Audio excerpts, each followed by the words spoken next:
Senhor esteja convosco. Ele está no meio de nós. Proclamação do Evangelho de Jesus Cristo segundo João. Glória a vós, Senhor. Naquele tempo disse Jesus a seus discípulos: quem acolheu os meus mandamentos e os observa, esse me ama. Ora, quem me ama será amado por meu Pai, e eu o amarei e me manifestarei a ele. Judas, não o Iscariotes, disse-lhe: Senhor, como se explica que te manifestarás a nós e não ao mundo? Jesus respondeu-lhe: Se alguém me ama, guardará minha palavra, e o meu Pai o amará. E nós viveremos e faremos nele a nossa morada. Quem não me ama, não guarda a minha palavra. E a palavra que escutais não é minha, mas do Pai que me enviou. Isso é que vos disse enquanto estava convosco. Mas o defensor, o Espírito Santo, que o meu Pai enviará em meu nome, ele vos ensinará tudo e vos recordará tudo o que eu vos tenho dito. Palavra da salvação. Glória a vós, Senhor. Meus queridos, queridas, nós já estamos entrando numa semana muito bonita, muito específica também do tempo da nossa espiritualidade cristã, em que já estamos nos preparando para a ascensão do Senhor. No dia de ontem, olhamos o Evangelho que nos mostrava Jesus pedindo para que possamos assim permanecer nele, pois permanecendo nele é que também completa o Evangelho hoje. O Espírito Santo de Deus fará morada. Permanecer em Jesus Cristo, também o Evangelho nesse dia nos fala, que é guardar os seus mandamentos, guardar aquilo que ele ensina, pedir com que aquela memória viva, presente em nosso coração, seja assim capaz de ser a base para que possamos confrontar com o mundo, para que o Senhor possa manifestar a nós e assim possamos continuar a missão que Ele mesmo nos concede. Hoje a liturgia, nesta segunda-feira, nos pede então que possamos assim permanecer nele para recordar aquilo que ele nos ensina e não sermos apenas fechados em nós mesmos, egolátricos, mas que sejamos dignos de perceber a própria presença dele como uma ação propulsora no mundo. Temos esta grande missão, não é mesmo? Hoje permanecer, termos a fidelidade a esta fonte, sobretudo no mundo que anda confuso, no mundo onde esquece desta medida redentora e se constitui simplesmente com suas próprias medidas, com suas próprias realidades, com suas próprias forças, esquecendo de oferecer isso a Deus como uma gratidão, ou esquecendo de oferecer tudo aquilo que produz, tudo aquilo que é, pela sua felicidade, entregando a glória de Deus. Quando não se entrega a glória de Deus, quando não se eleva assim o dom do agradecimento, de reconhecer que tudo é bondade de Deus, todos os progressos, todos os desafios que vamos vencendo é também bondade de Deus, nós corremos o risco de sermos egolátricos. Esse é o grande pecado, o homem fechado em si mesmo, o eu fechado em si mesmo, que não é capaz de se abrir para que o Espírito possa dialogar com ele. Isso aqui é a grande tentação que nós, contemporâneos a este momento, devemos prestar atenção. Devemos discernir que a glória de Deus pertence àquele que é, àquele que vem, àquele que salva e aquele que nos faz uma nova criatura por meio da sua ressurreição. É isso que o Salmo nos diz no dia de hoje: não a nós, ó Senhor, não a nós, mas ao vosso nome, porém, seja a glória. Oh, meus queridos, minhas queridas, nós não somos chamados a ficarmos na tristeza ou não nos alegrarmos pelos dons que somos capazes assim de exercer, mas nós devemos completar este ciclo de alegria, este ciclo da alegria que mora em nós, que nós experimentamos em nossa vida, experimentamos em nossa carne, mas também completar este ciclo de alegria entregando a Deus a glória que Ele também merece. A glória que Ele nos faz como aquele que está presente em nós, aqueles que está presente na história, agradecê-lo. A Eucaristia é isso, não é? A Eucaristia é oferecer a ação de graças.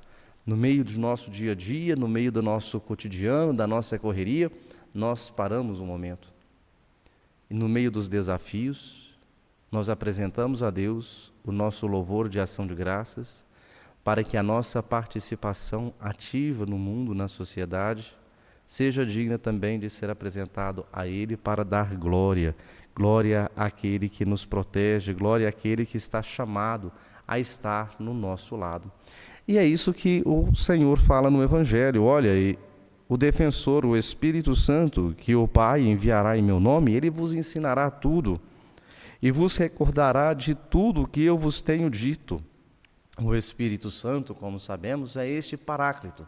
E Paráclito significa, é aquele que é chamado a estar ao lado, não é? Nós podemos dizer também que o Paráclito é o advogado, aquele que marca uma presença jurídica e também uma presença afetiva em nosso coração.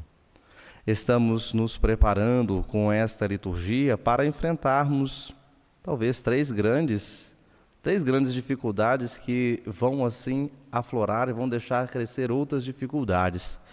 A primeira é a soberba e o desânimo. Na primeira leitura nós encontramos São Paulo, nós encontramos também os apóstolos pregando o Evangelho e exercendo em nome do próprio Senhor um sinal, exercendo um milagre, para que ali naquele momento e naquele lugar em Listra pudesse ser glorificado e pudesse ser também apresentado.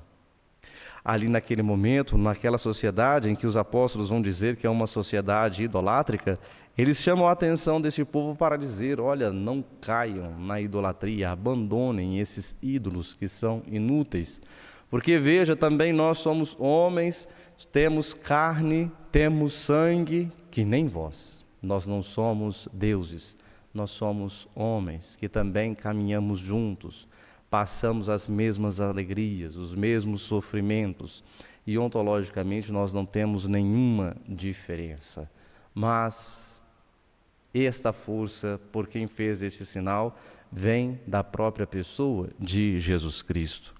Neste momento, os apóstolos nos ajudam, sobretudo, a combater a soberba de não perceber que tudo que nós podemos fazer, sobretudo em nossa missão, não condiz simplesmente a nós, não é? Somos nós chamados a participar, mas assim nos alegrarmos por percebermos que o protagonismo da Igreja é exatamente o Espírito Santo de Deus, como ensinava o Papa Francisco. Uma outra expressão muito importante é que nós já dizíamos, nós já estávamos dizendo, é a falsa sabedoria que nos conduz à egolatria. Novamente, retomo a esta palavra, meus queridos, pois esta palavra, poderíamos assim dizer, que sintetiza muitas de nossas mentalidades, muitas de nossas, vamos até assim dizer, filosofias que permeiam a nossa sociedade e que vai nos conduzindo assim a esta egolatria, o culto a nós mesmos. Fazendo assim como se pegássemos o Evangelho, pegássemos a fé e transformássemos apenas numa ideologia para que esta ideologia pudesse servir a nós mesmos. Queridos, não temos esta missão, não temos esta vocação que nasce da Sagrada Escritura. Essa Sagrada Escritura nos ajuda a preparar um caminho que vamos realizar ao longo desta semana, de perceber que Deus nos convida a estarmos assim permanentes nele, ajudando-nos a reconhecer que as nossas ações, as nossas graças e as nossas alegrias devem cumprir este ciclo também de dar glória a Deus. Veja você, meu querido irmão, veja você, minha querida irmã, não a nós, ao vosso nome, porém, Senhor, seja a glória. Esta é a expressão do Salmo que vai nos colocar assim meditando a palavra de Deus ao longo deste dia, para que as nossas forças sejam assim forças abundantes de apresentar como uma resposta à fé, mas que nos ajude a fazer assim tudo isso, a exercermos todas as nossas potencialidades na força do Espírito Santo de Deus, para que a força do Espírito Santo de Deus conduza tudo à perfeição. Peçamos a Deus que este Espírito Santo que o Senhor indicou aos apóstolos primeiro, antes de ascender ao céu, peçamos a Ele que esse mesmo Espírito continue conosco, nos ajudando a reconhecer que tudo deve ser feito para a glória de Deus e participarmos desta alegria de um Deus que nos conduz no dia a dia à sua glória. Louvado seja nosso Senhor Jesus Cristo.